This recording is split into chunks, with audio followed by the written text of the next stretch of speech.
A lei do respeito. As pessoas naturalmente seguem líderes mais fortes que elas. Se você a visse, sua primeira reação poderia não ser de respeito. Ela não era uma mulher que causasse grande impacto. Com pouco mais de 1,5 metro de altura, já bem avançada em seus 30 anos, tinha a pele escura e envelhecida. Não sabia ler nem escrever. As roupas que vestia eram simples e baratas. Quando sorria, era possível ver que faltavam os 2 incisivos superiores. Vivia só. Dizia-se que abandonara o marido aos 29 anos de idade. Sem avisar. Certo dia, ele acordou e ela tinha partido. Só voltou a falar com ele uma vez, anos mais tarde, e nunca mais mencionou seu nome. Essa mulher não tinha emprego regular. Na maioria das vezes, fazia trabalhos domésticos em pequenos hotéis. Esfregava pisos, arrumava quartos e cozinhava. Mas quase toda a primavera e outono, ela abandonava o emprego.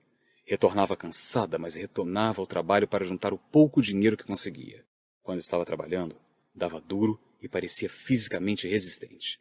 Mas também era conhecida por adormecer de repente, algumas vezes, no meio de uma conversa. Ela atribuía isso a um golpe na cabeça que recebera durante uma briga na adolescência. Quem respeitaria uma mulher assim? Os mais de 300 escravos que a seguiram para a liberdade, fugindo do sul. Eles reconheciam e respeitavam sua liderança, assim como praticamente todos os abolicionistas da Nova Inglaterra. O ano era 1857. O nome dessa mulher era Harriet Tubman, e era uma líder indiscutível.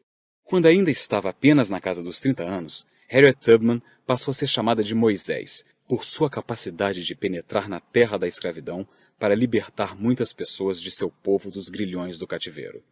Tubman começou a vida como escrava. Nasceu em 1820 e cresceu nas fazendas de Maryland. Aos 13 anos de idade, recebeu golpe na cabeça que deixou sequelas por toda a sua vida. Ela estava em uma loja e um supervisor branco pediu sua ajuda para punir um escravo fugitivo. Quando ela se recusou e bloqueou a passagem do supervisor, o homem arremessou um peso de 1 quilo, atingindo-a na cabeça. Ela quase morreu, e sua recuperação demorou meses. Aos 24 anos, casou-se com John Tubman, homem negro liberto. Mas quando falou sobre fugir para a liberdade do norte, ele não quis ouvi-la. Disse que a traria de volta se ela tentasse escapar. Quando resolveu arriscar a sorte e ir para o norte em 1849, o fez sozinha, sem dizer uma palavra a ele. Eu já tinha chegado a essa conclusão. Havia apenas 2 opções e tinha direito a uma delas: liberdade ou morte. Se eu não pudesse ter uma, teria a outra, porque homem nenhum me pegaria viva. Eu lutaria por minha liberdade enquanto tivesse forças, e quando chegasse o momento de partir, o Senhor deixaria que eles me levassem. Tubman seguiu para Filadélfia, Pensilvânia, usando a ferrovia clandestina, uma rede secreta formada por negros libertos, abolicionistas brancos e todos que ajudavam escravos em fuga.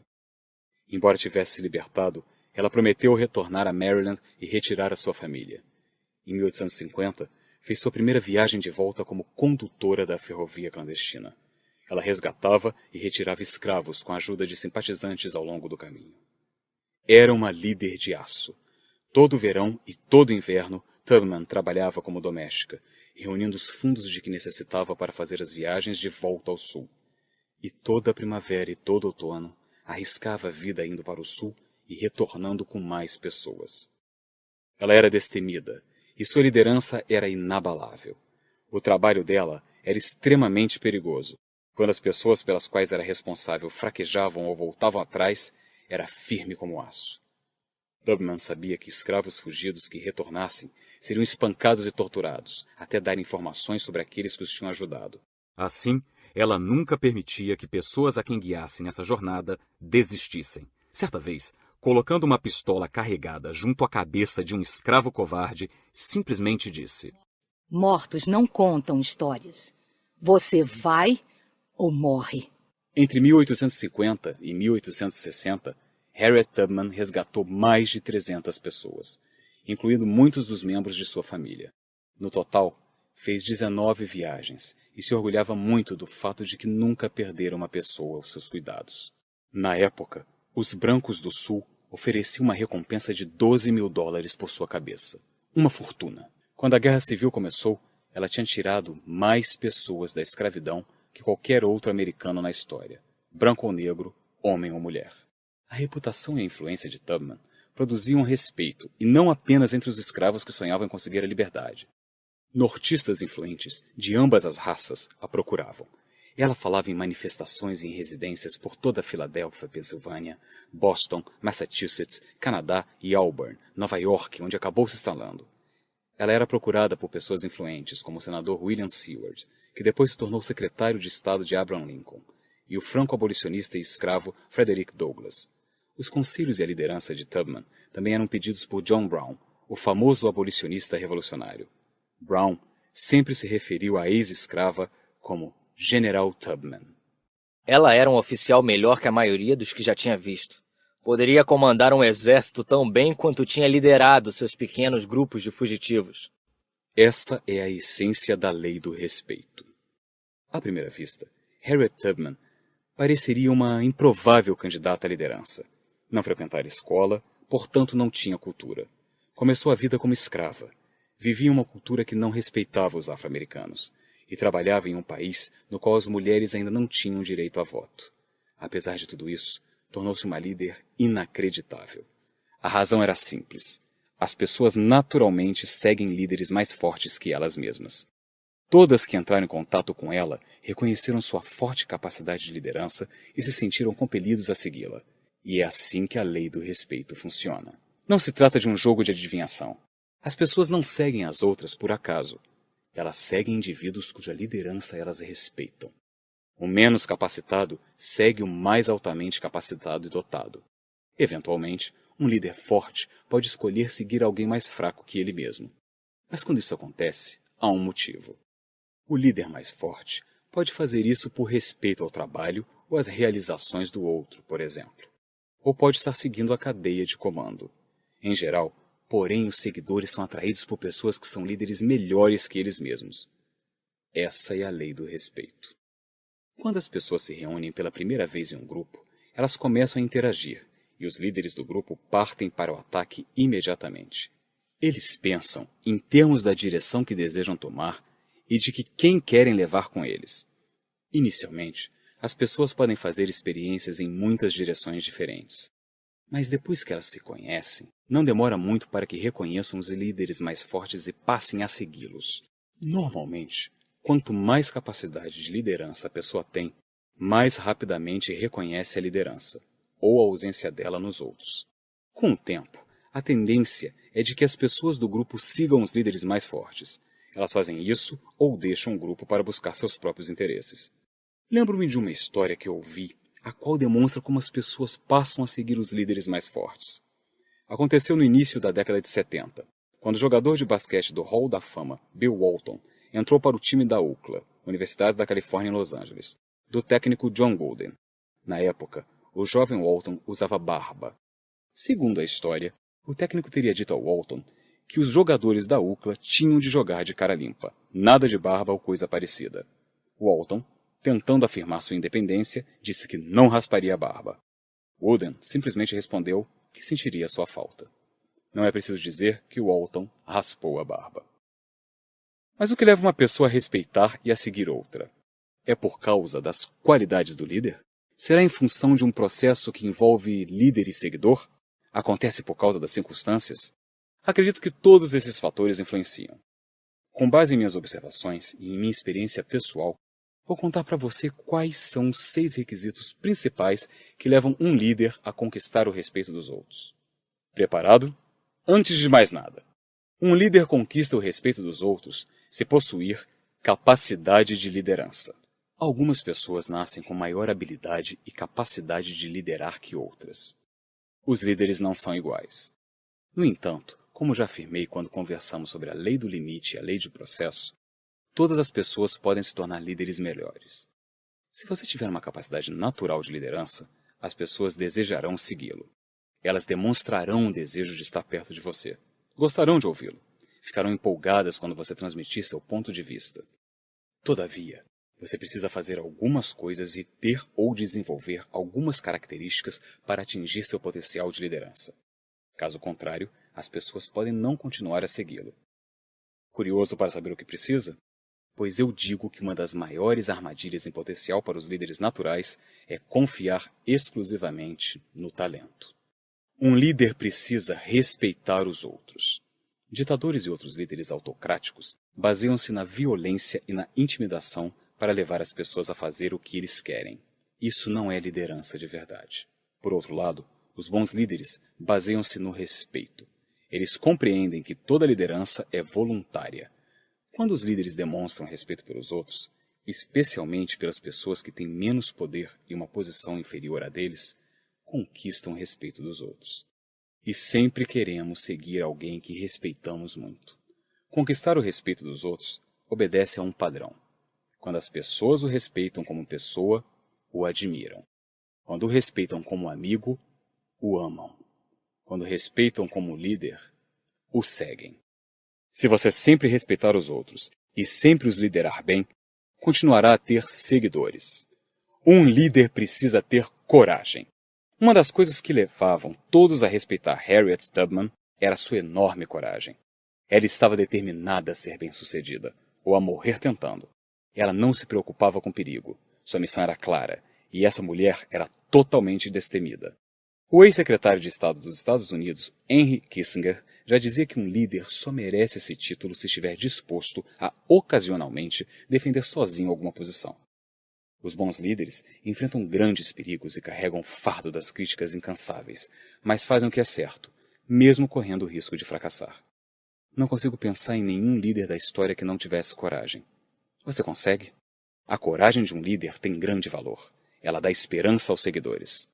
Um líder precisa ser uma pessoa de sucesso. O sucesso é muito atraente. As pessoas normalmente são atraídas para ele. É um dos motivos pelos quais, em nossa sociedade, as pessoas se interessam pela vida das celebridades, torcem por equipes esportivas e acompanham as carreiras dos astros de rock. O sucesso é ainda mais importante quando aplicado às pessoas que nos lideram. As pessoas respeitam as realizações dos outros, e é difícil argumentar contra um bom histórico. Quando os líderes são bem-sucedidos em suas próprias empreitadas, as pessoas os respeitam. Quando eles conseguem liderar uma equipe rumo à vitória, então os seguidores acreditam que eles a conquistarão novamente. Consequentemente, os seguidores os seguem porque querem fazer parte do sucesso no futuro. Um líder precisa demonstrar lealdade. Vivemos em uma época de contratos abertos. Atletas profissionais pulam de time em time, sempre em busca do melhor negócio. Presidentes de companhias negociam pacotes financeiros absurdamente altos. E depois, já milionários, abandonam o barco quando as coisas dão errado. As estatísticas afirmam que o trabalhador médio, ao chegar aos 36 anos de idade, já terá mudado de ocupação umas 10 vezes. Em uma cultura de mudanças, de reviravoltas e de transições constantes, a lealdade é um bem precioso.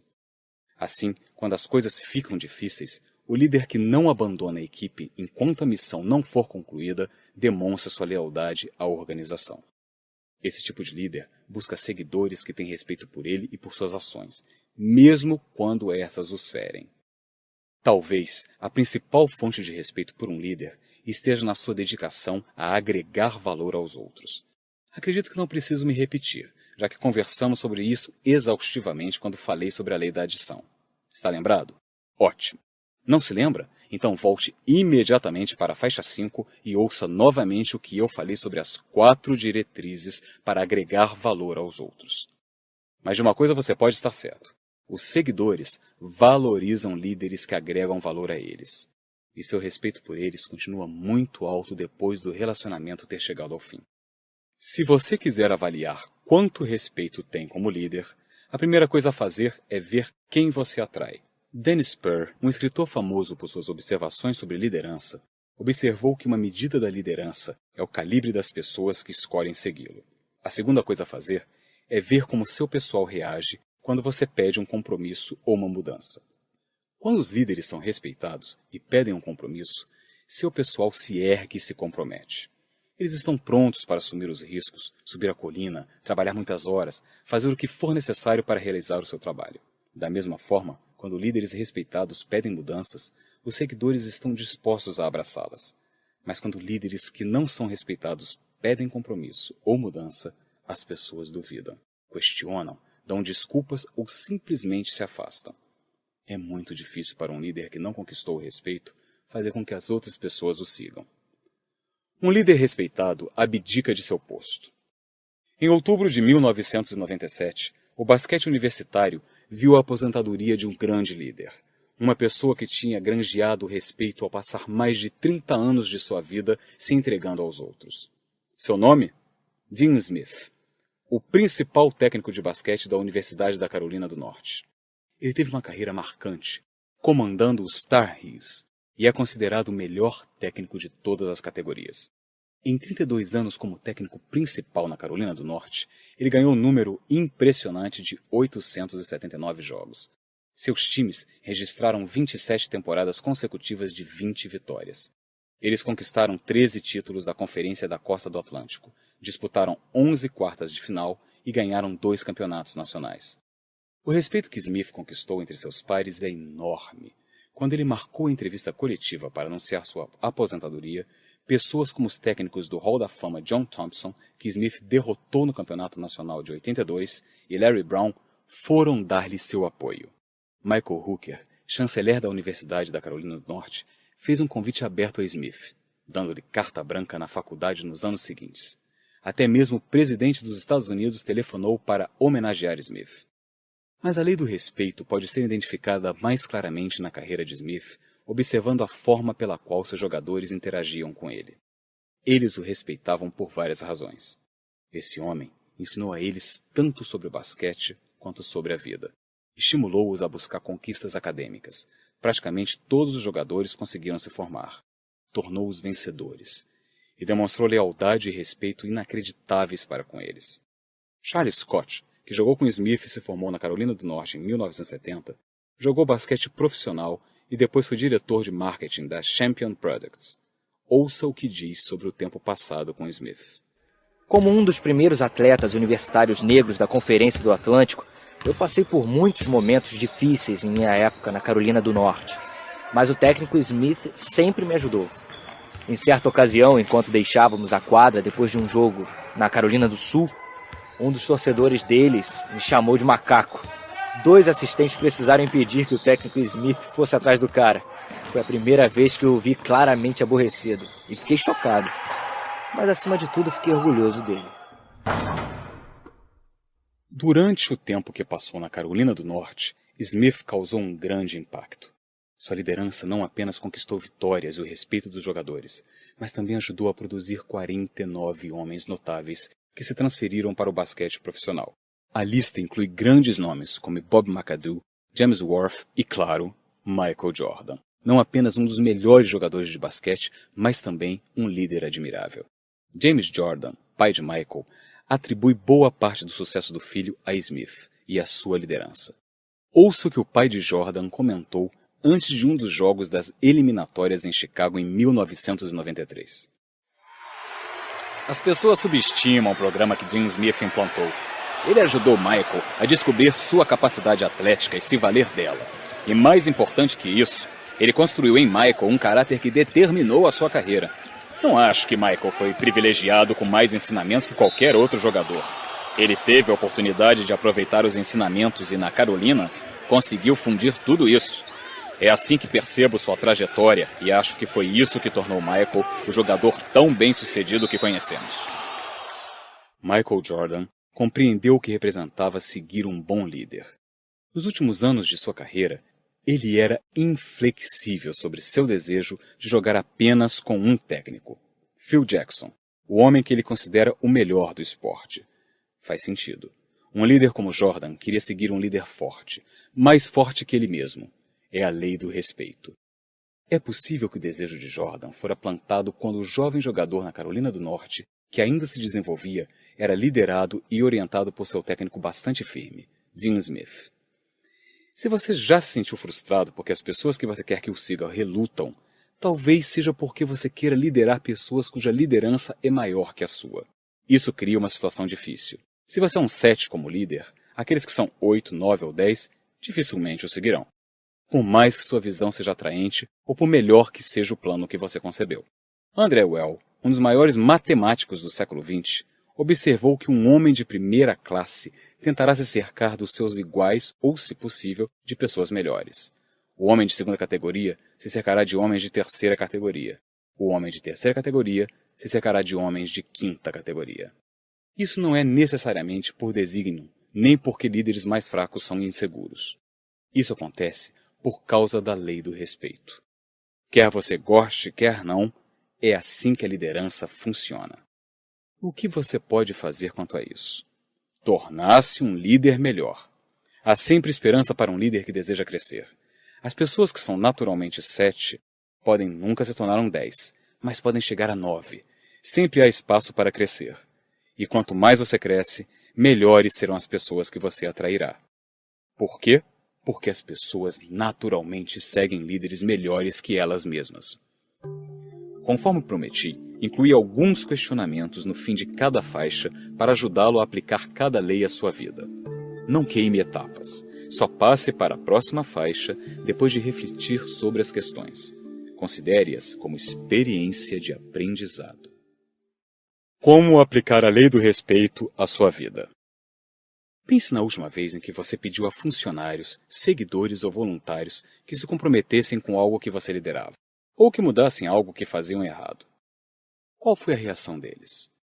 Em geral, com que presteza as pessoas se unem a você nessas situações? Isso pode ser usado como um bom mecanismo de avaliação do seu grau de liderança. Lembra das qualidades que ajudam um líder a conquistar respeito?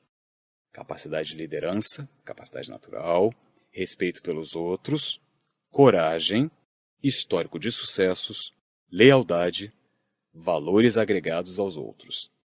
Faça uma avaliação de si mesmo em cada campo em uma escala de 1, baixa, a 10, alta. Uma das melhores formas de aumentar seu número de liderança é melhorar em cada uma dessas áreas.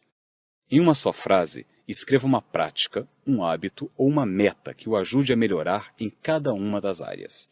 A seguir, durante um mês, dedique-se a cada uma delas para que isso passe a fazer parte de sua vida. Uma das minhas definições prediletas de sucesso é ter o respeito daqueles que estão mais perto de mim. Acredito que, se minha família, que me conhece melhor, e meus colegas mais próximos que trabalham comigo todos os dias, tiverem respeito por mim, então sou um sucesso e minha liderança será eficaz. Se você tiver coragem, pergunte às pessoas mais próximas o que elas mais respeitam em você. Peça a elas que digam em que áreas você mais precisa crescer.